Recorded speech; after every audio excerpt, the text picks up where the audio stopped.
Basi imani chanzo chake ni kusikia, na kusikia huja kwa neno la Kristo.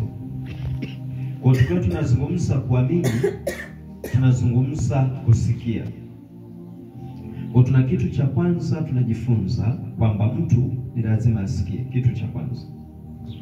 Amen. Amen. Lazima mtu asikie. Huyu mtu akisikia, Biblia inatutazamisha kwamba yuko kwenye chanzo cha wokovu.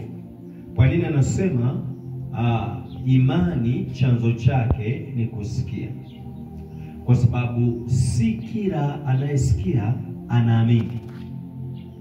Kuna watu wanasikia lakini hawaamini. Kuna watu wanasikia na wanaamini. Yako maamuzi kwa maana kwamba baada ya mtu kusikia, kuna mmoja anaweza akaamua na mwingine anaweza asiamue. Imani inasema ya kwamba ukimkiri Yesu kwa kinywa chako ya kuwa ni Bwana na kuamini ya kuwa Mungu alimfufua katika wafu, utaokoka. Sasa kama ndivyo, angalia, hayo ni maneno tulikuwa tunayasema. Kuna mmoja anaweza akayasikia hayo maneno, akaamini, alafu akakiri kwa kinywa. Lakini kuna mmoja anaweza akasikia hivyo asiamini wala asikiri. Huyu ndio ambaye hajaokoka bado. Jina la Bwana Yesu libarikiwe. Amen. Kwa tukizungumza habari ya kuokoka, hasa tunazungumza kukiri kwa kinywa na kuamini kwa moyo. Kwa ni lazima kwanza usikie ili uamini. Ukishaamini moyoni, hapo sasa useme kwa mdomo wako. Kwa vile tunavyokuwa tunasema nimeokoka, maana yake nimemwamini Yesu, alafu nimemkiri kwa kinywa changu. Tukikuuliza, je, wewe umeokoka? Tunamaanisha nini? Maana yake, je, umemwamini Yesu? Umemkiri kwa kinywa chako? Bwana nibarikiwe. Kwa tukishasema hivyo, tuko kwenye hii maana ya kwanza ya kuokoka. Tukisema ni kukiri kwa kinywa na kuamini kwa moyo. Maana ya kwanza ya kuokoka. Maana ya pili ya kuokoka. Maana ya pili ya kuokoka.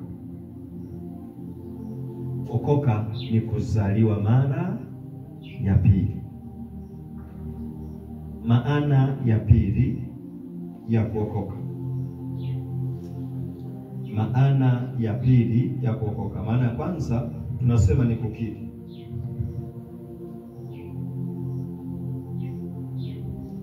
Maana ya kwanza ni kukiri. Maana ya pili ni kuzaliwa mara ya pili. Moja anisaidie kusoma Yohana Mtakatifu sura ya 3, tutasoma mstari wa kwanza mpaka mstari wa 5. Yohana Mtakatifu sura ya 3 mstari wa kwanza mpaka wa 5. Amen. Yohana 3 mstari wa kwanza. Basi palikuwa na mtu mmoja wa Mafarisayo, jina lake Nikodemo, mkuu wa Wayahudi. Huyo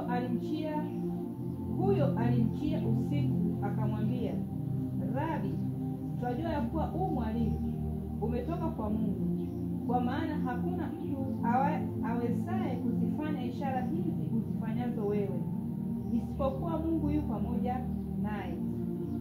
Yesu akajibu akamwambia, Amini, amini nakuambia, mtu asipozaliwa mara ya pili hawezi kuona ufalme wa Mungu.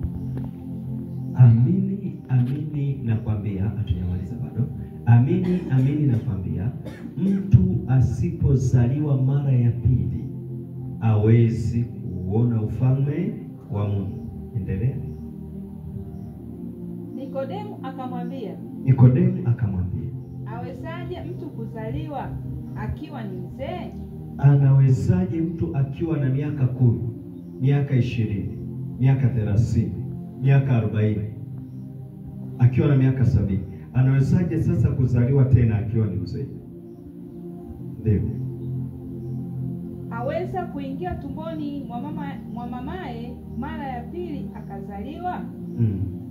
Yesu akajibu, Ndio. amini amini nakuambia, Ndio. mtu asipozaliwa kwa maji na kwa Roho hawezi kuingia ufalme wa Mungu.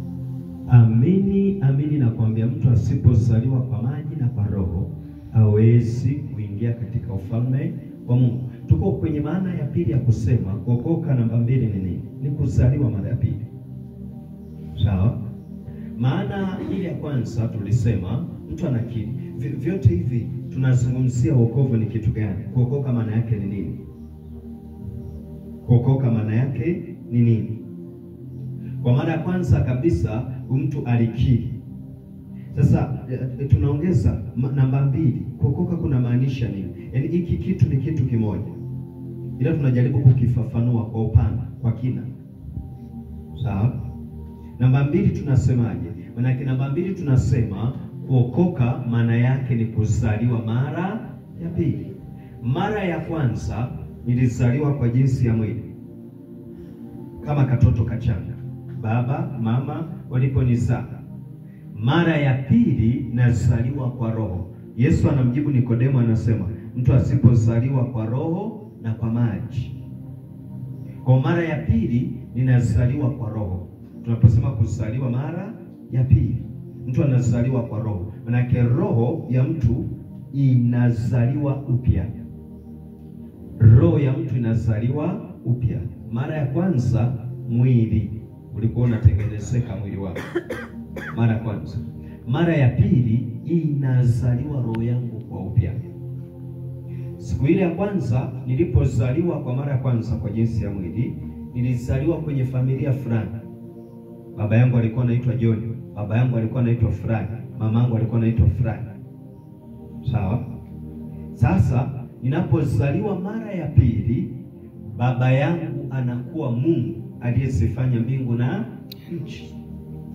Mwanzoni baba yangu alikuwa ni huyu wa duniani. Sasa hivi ninapozaliwa mara ya pili, baba yangu anakuwa ni Mungu aliyezifanya mbingu na nchi. Bwana Yesu asifiwe. Amen. Bwana Yesu asifiwe. Amen. Unaona sasa ni kwa namna gani nazaliwa? Vile ninavyokiri, vile ninavyosikia neno, nikaliamini neno, alafu nikakiri kwa kinywa. Wakati ule ninapokiri, ninazaliwa katika familia ya nani? Ya Mungu. Mwanzoni nilizaliwa kwenye familia ya John, sasa nazaliwa kwenye familia ya Mungu. Mwanzoni nilikuwa ninatambulika kama ninaishi Yawaya, ninaishi Mbeya, ninaishi Tanzania, ninaishi Afrika, ninaishi duniani nilipozaliwa.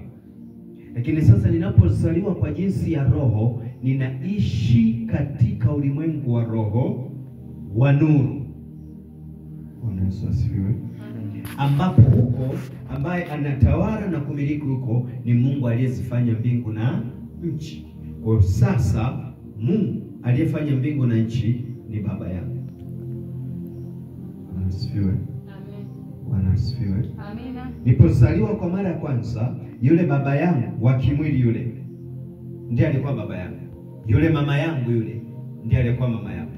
Lakini sasa ninapozaliwa kwa jinsi ya Roho, Mungu anakuwa ndiye aliyenizaa. Jina la Bwana Yesu libarikiwe. Amen. Bwana Yesu asifiwe. Amen. Kwa kama ndivyo sasa, angalia kutoka hapo inatokea nafasi ya kwanza kuona, kumbe ninapookoka ninaishi hapa hapa kwenye kijiji hiki, kwenye mtaa huu, na mimi ninasoma kwenye shule hii. Sawa? Na mimi ninaishi hapa hapa Mbeya, hapa hapa duniani. Lakini katika roho mimi ni mtoto wa nani? Wa Mungu. Sawa? Katika roho mimi ni mali ya Mungu. Mungu ni baba yangu. Sasa watu wanaweza wakakuuliza, baba yako ni nani? Ukawatambulisha kwa baba yako aliyekuzaa kwa jinsi ya mwili. Lakini sasa angalia, sasa hivi hapa tunaleta kitu cha pili cha kusema nimezaliwa mara ya pili. Sasa nilipozaliwa mara ya kwanza, John akawa baba yangu. Nilipozaliwa mara ya pili, Mungu aliyezifanya mbingu na nchi ndiye akawa baba yangu. Sawa? Amen. Baba maana yake ni nini? Tunaposema Mungu ndiyo baba yako, sasa baba maana yake ni nini? Tukisema neno baba, sawa? Baba maana yake ni chanzo na kiendelezaji. Tukisema baba, sawa, ni chanzo na nini? Na kiendelezaji. Na kitu kwa tunajifunza baba, tunajifunza ambaye anaanzisha alafu anaendeleza. Kwa maana yake maisha yangu, maisha yako baada ya kuokoka, Mungu ndiye chanzo sasa cha maisha yako. Alafu Mungu ndiye anayeyaendeleza maisha yako. Utafanikiwa, utabarikiwa, utastawi, utainuliwa kwa sababu chanzo chako ni Mungu, na anayekufanya uendelee kubarikiwa, kufanikiwa, kustawi ni Mungu. Anasifiwe. Umeona kwa jinsi ya kawaida duniani huko vile ambavyo tunazaliwa, baba ndo anawaza mwanangu atakula nini? Sawa? Atavaa nini? Ataendaje shule? Mwanangu ataenda kusoma wapi? Sawa? Wazazi ndio wanashughulika na mtoto. Tunapozaliwa sasa katika ufalme wa Mungu, Mungu anashughulika na maisha yetu. Mungu anashughulika na maisha yako. Unapotembea njiani, Mungu yuko pamoja na wewe. Unapoenda shule, Mungu yuko pamoja na wewe. Unapolala usiku, Mungu yuko pamoja na wewe. Chochote unachokifanya, Mungu yuko pamoja na wewe. Kwa nini? Yeye ndio chanzo na ndiye mwendelezaji. Kwa hakupi tu nafasi ya kwenda shule kusoma, anakupa na nafasi ya kufaulu shule. Hakupi tu nafasi ya kuishi, anakupa na uhai na uzima ili uendelee kuishi. Jina la Bwana libarikiwe. Bwana asifiwe. Hiyo inaleta tafsiri ya kuanza kujifunza kwamba kumbe tunapookoka sisi tunakuwa watu wa pekee. Sawa? Tunaposema tumempa Mungu maisha yetu, Yesu ndiye Bwana na Mwokozi wa maisha yetu, maana yake sasa hivi sisi tumekuwa watu wa pekee. Tuna upekee fulani tunao. Kwa jinsi ya kawaida wakituona wanaona tunafanana na watu wa Yawai. Wanaona tunafanana na watu wa Tanzania.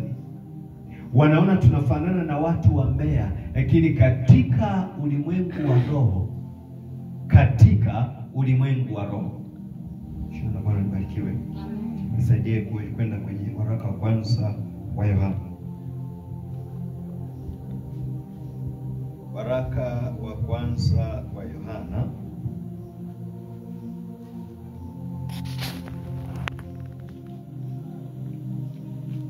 Waraka wa kwanza wa Yohana sura ya 3 mstari wa kwanza. Tutaenda mpaka mstari wa 2. Tazameni ni pendo la namna gani aliyotupa Baba, kwamba tuitwe wana wa Mungu, na ndivyo tulivyo. Kwa sababu hii ulimwengu haututambui, kwa kuwa haukumtambua yeye. Wapenzi, sasa tu wana wa Mungu, wala haijadhihirika bado tutakavyokuwa, lakini twajua ya kuwa atakapodhihirishwa tutafanana naye, kwa maana tutaona kama alivyo. Yesu asifiwe. Tazameni ni pendo la namna gani alilotupa Baba. Tukikaa hapa tunajifunza, tunasema angalia vile Baba alivyotupenda. Sawa? Angalia vile ambavyo Mungu amekupenda. Angalia vile ambavyo Mungu amenipenda. Tazameni ni pendo la namna gani alilotupa Baba, kwamba tuitwe wana wa Mungu. Anasema na ndivyo tulivyo. Sio kama ndivyo tutakavyokuwa. Hapana, ndivyo tulivyo. Jina la Bwana libarikiwe. Ndivyo tulivyo maana yake ni nini? Sasa sisi ni watoto wa nani? Wa Mungu. Kwa sababu tumezaliwa mara ya pili. Na kwa sababu tumezaliwa mara ya pili, sasa sisi ni watoto wa Mungu. Na kama sisi ni watoto wa Mungu, Biblia inasema sasa, mstari wa 2 anasema, wapenzi, sasa tu watoto wa Mungu. Wapenzi, sasa tu wana wa Mungu. Anasema wala haijadhihirika bado tutakavyokuwa, lakini atakapodhihirishwa tutafanana naye. Kuna vile ambavyo sasa unasema umeokoka, ninasema nimeokoka, mimi ni mwana wa Mungu. Kuna watu wakinitazama hatawa nielewe. Kuna watu wakinitazama wanaona mimi ni wa kawaida tu. Kuna watu wakinitazama hawaoni tofauti baina yangu mimi na wao. Lakini ndio Biblia inasema haijadhihirika bado. Lakini kuna zamu, kuna msimu, kuna wakati unakuja ambapo itadhihirika. Kuna msimu ambao unakuja ambapo kila mtu atasema huyu ni mwana wa Mungu. Huyu ameokoka. Huyu ni tofauti na sisi. Wataona tunaishi wote hapa kijijini lakini hatufanani. Wataona tunaishi wote hapa Tanzania lakini hatufanani. Wanaona tunaishi wote duniani lakini aina ya maisha yetu tunayoishi sisi ni tofauti na wao. Kwa nini ni tofauti na wao? Kwa sababu tumezaliwa mara ya pili. Jina la Bwana libarikiwe. Bwana Yesu asifiwe. Kwa nini sisi ni tofauti na wao? Kwa sababu chanzo chetu ni tofauti na chanzo chao. Wao chanzo chao ni baba zao na mama zao waliowazaa. Sisi chanzo chetu ni Mungu aliyezifanya mbingu na nini na nchi. Wao msaada wao unatoka kwa wazazi wao. Sisi msaada wetu unatoka kwa nani? Kwa Mungu. Asifiwe.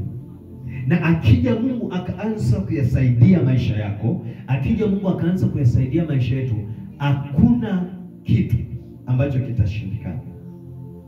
Kwa nini? Mungu anayeweza yote ndiye anayekusaidia. Mungu ambaye yuko juu ya yote ndiye anayekuwezesha. Mungu ambaye anajua yote ndiye anayekujulisha wewe. Jina la Bwana Yesu libarikiwe. Bwana Yesu asifiwe. Unaona, tunaposema tumeokoka, tumempa Yesu maisha yetu, unaona kuna namna fulani ambavyo sasa hatufanani watu ambao hawajaokoka. Sawa? Tumezaliwa tumbo moja, mimi na mdogo wangu, mimi na kaka yangu. Mama yetu ni mmoja, baba yetu ni mmoja, lakini katika roho sisi hatufanani. Tunaishi sehemu moja ila hatufanani. Tunasoma shule moja lakini hatufanani. Ni nini kinatupishanisha? Chanzo chetu ndicho kinachotupishanisha. Mimi chanzo changu ni Mungu, yule chanzo chake ni shetani. Mimi chanzo changu ni Mungu, yule chanzo chake ni wazazi wake waliomzaa. Wazazi kuna siku wanashindwa kukusaidia. Sawa? Wanatamani wakusaidia lakini wanafanya nini? Wanashindwa. Hawana uwezo. Wanatamani wangekusomesha, wanashindwa. Wanatamani wangekulinda usiku usiugue, wanashindwa. Wanatamani wangekupa chochote unachokitaka, lakini hawana uwezo wa kukupa.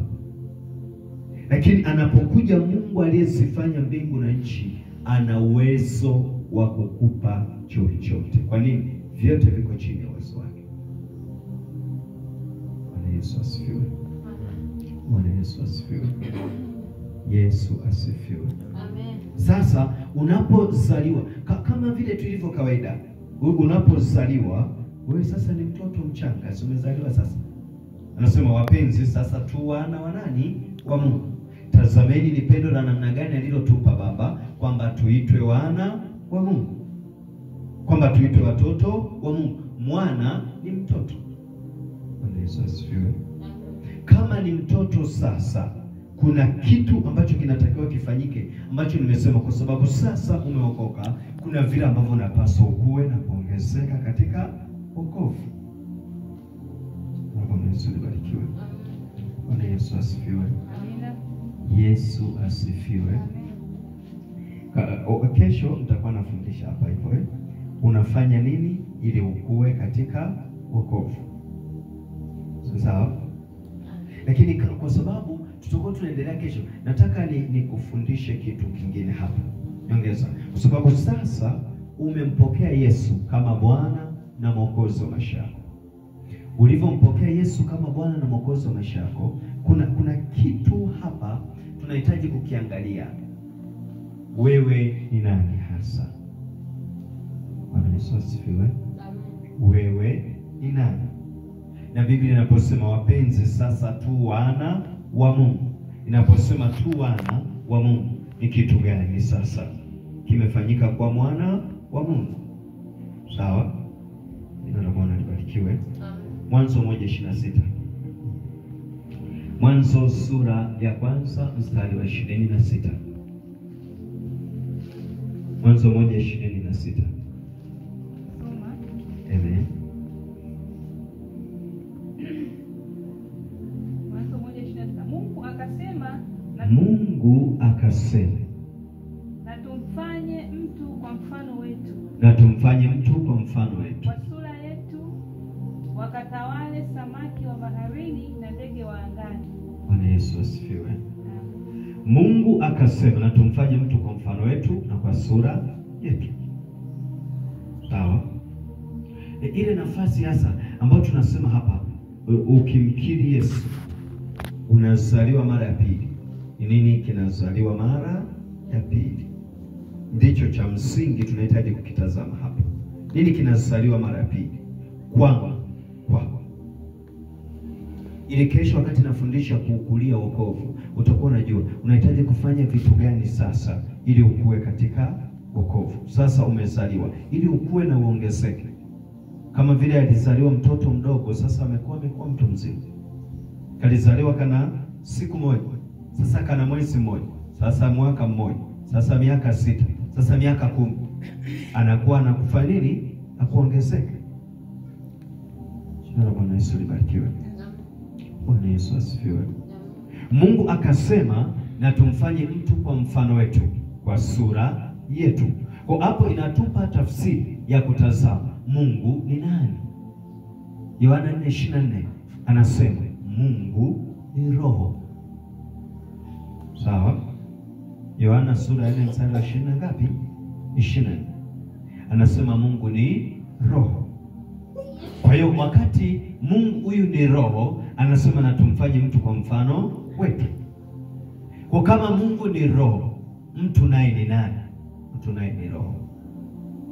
Sawa? Kama Mungu ni roho, mtu ni roho. Kama Mungu ni roho, na mimi pia ni roho. Sasa Mungu anasema tufanye mtu awe na mfano kama wetu sisi, roho ambaye na mfano kama wetu. Mfano wa Mungu ni mmoja, lakini ana nafsi 3. Baba, Neno na Roho Mtakatifu. Amen. Wakati anasema na tumfanye mtu kwa mfano wetu na kwa sura yetu, maana yake tufanye mtu mmoja ambaye ana nafsi 3. Tufanye mtu mmoja akitokea ni mmoja, lakini anatengenezwa na nafsi 3.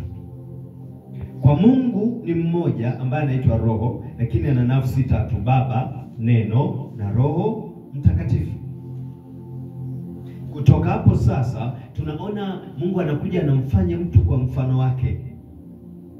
Wathesalonike wa kwanza 5:23 anasema, Wathesalonike wa kwanza sura ya 5 mstari wa 23 anasema Mungu wa amani mwenyewe awatakase kabisa, nanyi roho zenu, nafsi zenu na miili yenu muhifadhiwe, muwe kamili hata kuja kwake Bwana wetu Yesu Kristo. Roho zenu, nafsi zenu na miili yenu. Kwa mtu naye ni mmoja ambaye anaitwa roho, lakini ana roho, ana nafsi, ana mwili. Wathesalonike wa kwanza sura ya 5 mstari wa 23. Yesu asifiwe. Yesu asifiwe. Mungu ni mmoja na nafsi 3: Baba, Neno na Roho Mtakatifu. Mtu ni mmoja na nafsi 3: roho, nafsi na mwili. Roho, nafsi na nini? Na mwili. Kwa hiyo huyu mtu ni nani? Huyu mtu ni roho. Ana nini? Ana nafsi. Anaishi wapi? Anaishi katika Mungu. Sawa? Huyu ni roho, ana nafsi, anaishi katika. Anaposema wapenzi sasa tu wana wa Mungu, tunasema usipozaliwa kwa roho na kwa maji. Na tunaposema sasa mtu ameokoka, maana ile roho ya mtu ndio ambayo imeokoka sasa. Bwana asifiwe. Jina la Bwana libarikiwe. Hii roho ya mtu ambayo tunasema mtu ni roho. Kwa sehemu gani ambayo imeokolewa sasa katika hizi tatu, roho, nafsi na mwili? Roho sasa imefanya nini? Imeokolewa.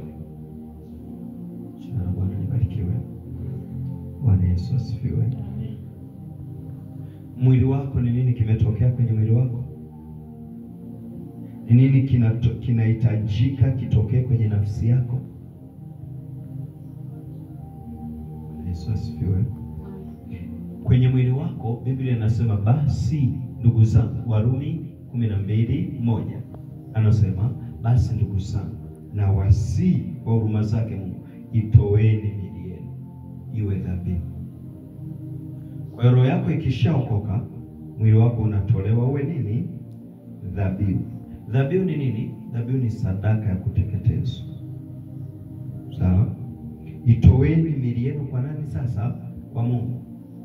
Roho zenu zimeokolewa, sasa miili yenu itoeni kwa Mungu. Kwa namna gani? Kwa kuhudhuria ibada. Unasifiwe? Kwa kufanya nini? Kwa kuhudhuria ibada. 1. Kwa kuomba. 2. Kwa kusoma neno. 3. Sawa? Kwa kujitenganisha na makundi yasiyofaa na kujiunganisha na makundi yanayofaa. Kwa kujitenganisha na watu wasiopenda mambo ya kimungu na kujiunganisha na watu wanaopenda mambo ya kimungu. Kwa kuahirisha vitu vyako binafsi na kufanya vitu vya kimungu. Sawa? Jina la Bwana Yesu libarikiwe. Manake umeona hapo ulipokuja sasa hivi umetoa mwili wako ili iwe dhabihu. Sawa? Unapofunga na kuomba umetoa mwili wako iwe nini? Dhabihu. Sawa? Bwana Yesu libarikiwe. Amen. Yesu asifiwe. Roho imeokolewa, mwili unatolewa uwe dhabihu. Nafsi ni nini kinatokea? Nafsi inageuzwa. Warumi 12:2. Bali mgeuzwe kwa kufanywa upya nia zenu. Nafsi inageuzwa kwa namna gani? Kwa mafundisho, kwa kujifunza neno la Mungu. Jina la Bwana Yesu libarikiwe. Hapa tunasema umezaliwa mara ya pili. Sasa Mungu ni baba yako. Unapokuwa nyumbani jioni unajua mimi Mungu ni baba yangu. Bwana Yesu asifiwe.